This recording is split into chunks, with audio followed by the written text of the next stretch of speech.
30শে ভাদ্র হচ্ছে আমাদের ঠাকুর মানে শ্রী শ্রী ঠাকুর অনুকূলচন্দ্রের জন্মবার্ষিকী। তো ওদিন সকালবেলা মানে গতকালকে ছিল, তো সকালবেলা আমরা সকলে মিলে একসাথে ঘুম থেকে উঠে সবাই একটু মানে ঠাকুরের নাম গান করছিলাম। তারপর দিয়ে সবাই 7টা 5-এ ঠাকুরের জন্ম হয়েছিল, তো ওই সময়টা আমরা সবাই মিলে একসাথে বসে প্রার্থনা করছিলাম। প্রার্থনা করার পর আমরা সকলে ঠাকুরের যেহেতু এটা 138তম জন্মবার্ষিকী ছিল, সেই জন্য 138টা মোমবাতি আর তার সাথে ছিল 138 বার বন্দে পুরুষোত্তম জয়ের ধ্বনি। তো আজকের এই পুরো ভিডিওটাতে আমি শুধুমাত্র আমাদের ঠাকুরকে নিয়ে মানে 30শে ভাদ্র আমাদের ঠাকুরের জন্মদিন, সে দিনটাকে আমরা বাড়ির সকলে মিলে কিভাবে উদযাপন করলাম সেটাই তোমাদের সাথে পুরো ভিডিওটাতে শেয়ার করলাম।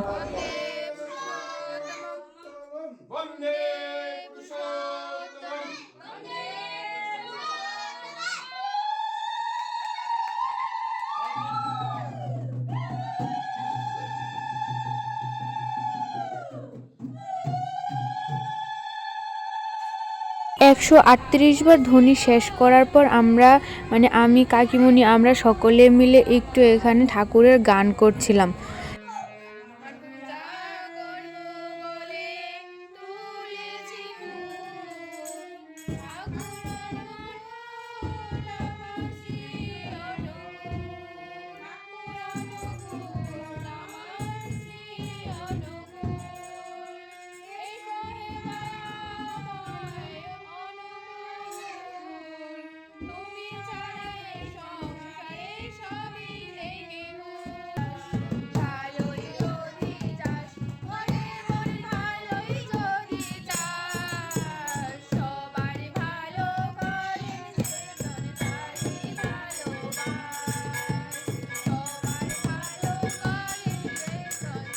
ঠাকুরের নাম গান শেষ করার পর এই যে এখানে প্রসাদ, আর আমার বোনও প্রসাদটা নিতে যাচ্ছিল, তখন আমি বললাম দাঁড়া এখন নিস না, আমি একটু ভিডিও করি। তারপর ভিডিও যখন করলাম ও বললো আমি এখন নিব, তারপর বললাম যে নে। তো এরাও বুঝে গেছে আমার ভিডিও নিয়ে। তারপর দিয়ে আমরা সকলে মিলে এখানে আবার রেডি হয়ে গেছি, কারণ দুপুর কি তখন 11:30 কি 12টা বাজে, তখন আমরা সবাই মানে রেডি হয়ে গেছি, আমরা মন্দিরে যাব, তো আশ্রমে একটু যাব সবাই মিলে। এই যে সবাই মিলে রেডি হয়ে বেরিয়ে পড়েছি। আর মানে যাওয়ার সময়টা এত বৃষ্টি ছিল মানে কি বলবো, যখন টোটোতে উঠছিলাম তখনও তত পরিমাণে বৃষ্টি ছিল না, কিন্তু যতটা মন্দিরের কাছে আগায় যাচ্ছিলাম ততই মানে আরও বৃষ্টি জোরে চাপে আসতেছে।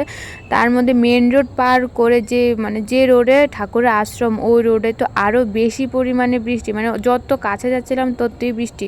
সবাই মিলে এত টেনশনে পড়ে গেছিলাম যে নামে কেউ মানে কি করবো। আর দেখো জায়গাটা কি সুন্দর লাগতেছে, পুরা বৃষ্টি পড়তেছে, মোবাইলের মধ্যে তত মানে এত একটা বোঝা যাচ্ছে না।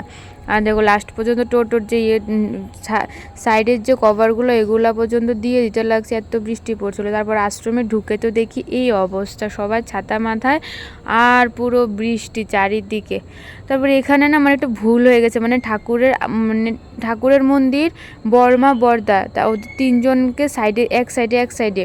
তারপর মন্দিরে ঢোকার সময় না ফার্স্টের দিক থেকে ঠাকুরের মন্দিরে যখন ঢুকছিলাম তখন যে ভিডিওটা বানাইছিলাম সেটা না পুরোপুরি হয়নি, তো ভিডিওটা আমাকে ডিলিট করতে লাগছে।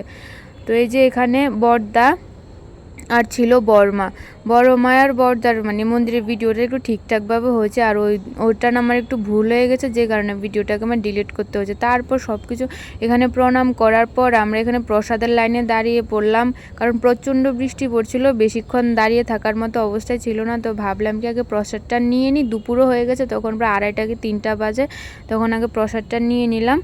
তো প্রসাদ নেওয়ার পরে যে দেখো আমরা তো একটু তাড়াতাড়ি পেয়েছি, আর আমাদের পরে যারা ছিল ওদেরকে পুরো লাইন দিয়ে নিতে লাগছে, কারণ যত দুপুর হচ্ছিল লোকও তত বাড়ছিল। তারপর এত বৃষ্টির মাঝখানেও এত লোক মানে কি বলবো, অনেক প্রচুর লোক হয়েছে। তো তারপর আমরা প্রসাদ নেওয়ার পর এখানে একটু যুব সম্মেলন হচ্ছিলো, এখানে একটু দাঁড়ালাম, বেশি একটা দেরি করিনি। এখানে ওদের একটু গান কীর্তন শুনে আমরা বাড়ির জন্য বেরিয়ে পড়ি আবার।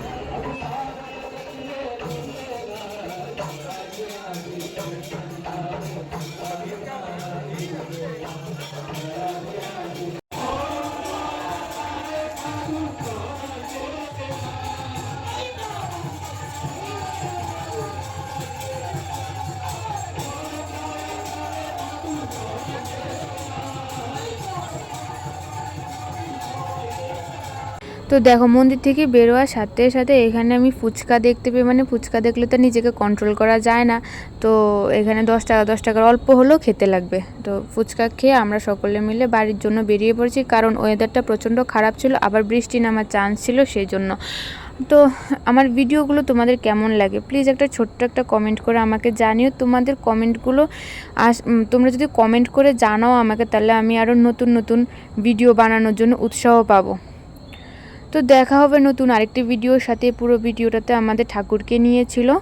ভিডিওটি ভালো লাগলে ভিডিওটাতে একটা লাইক, কমেন্ট অ্যান্ড শেয়ার করো, আর চ্যানেলটাকে সাবস্ক্রাইব করে আমার পাশে থেকো। বাই।